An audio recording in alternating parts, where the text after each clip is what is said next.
Many recent studies show that American students are alarmingly ignorant about U.S. history and world events. Education experts blame everything from failing schools to substandard teachers. But what about content? One new report finds that American high school and elementary textbooks contain countless inaccuracies about Christianity, Judaism, and the Middle East. Over a 5-year period, the Institute for Jewish and Community Research examined 28 of the most widely used history, geography, and social studies textbooks in America. It found at least 500 errors. Regarding the Jewish roots of Christianity, one book states the faith was founded by a, quote, young Palestinian named Jesus. Another reports as fact that the Quran was revealed to Muhammad from God.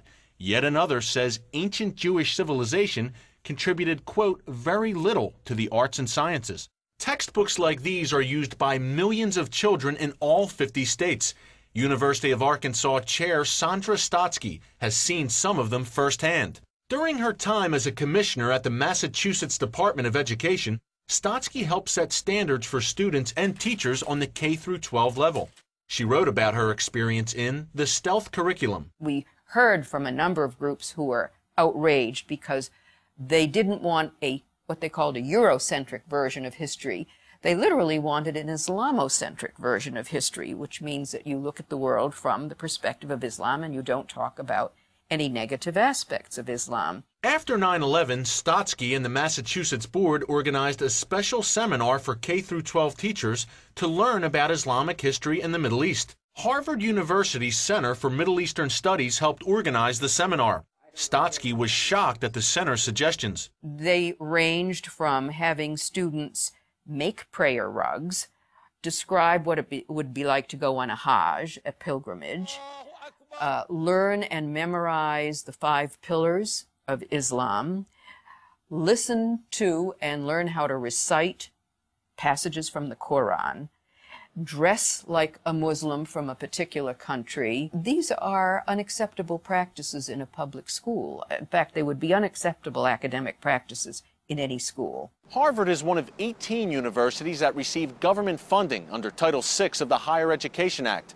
To qualify for that funding, the universities are required to conduct outreach to K-12 teachers, helping them shape lessons for school children. The teachers think they're getting expert insight from university scholars about Islam in the Middle East. They may be getting much more. The Saudi government has donated millions to Middle East centers at universities that receive Title VI funding. For example, the Harvard Center received a $20 million donation from Saudi Prince Al-Walid bin Talal in 2005. The prince also gave Georgetown $20 million that same year. Saudi donations to American universities should be seen as part of a much larger picture of Saudi promotion of the Saudi point of view. Whether it be Islamic or political, the Saudis have a point of view, and they have been very clever and very generous over decades to promote that point of view. Among the textbooks the Harvard Center recommends for school children is the Arab World Studies Notebook. The book is published by Arab World and Islamic Resources, a Saudi-funded group in New Mexico. The notebook has come under fire for negatively portraying America and Israel while whitewashing Islam. It's been banned by some school districts. It's very difficult to find any discussion of ancient Israel, that it actually existed in time as a country. They would discredit even the founding of the State of Israel by claiming that it was imposed by European or Western powers. One of the notebook's most controversial claims is that Muslims made it to the New World before Columbus. It states that some Native American chiefs even had Muslim names.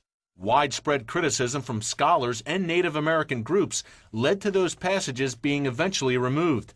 The book's author, Audrey Shabazz, did not respond to our request for an interview. You have a lot of politically naive teachers, well-intentioned teachers, who do want their students to understand more about Islamic history. Stotsky says there needs to be stronger standards against the influence of outside pressure groups. What state governments can do, which to me is the path we were taking in Massachusetts, is to make sure that the standards that you create for a subject have been thoroughly vetted by first-rate scholars and a range of first-rate scholars. The battle over Title VI has also reached Capitol Hill.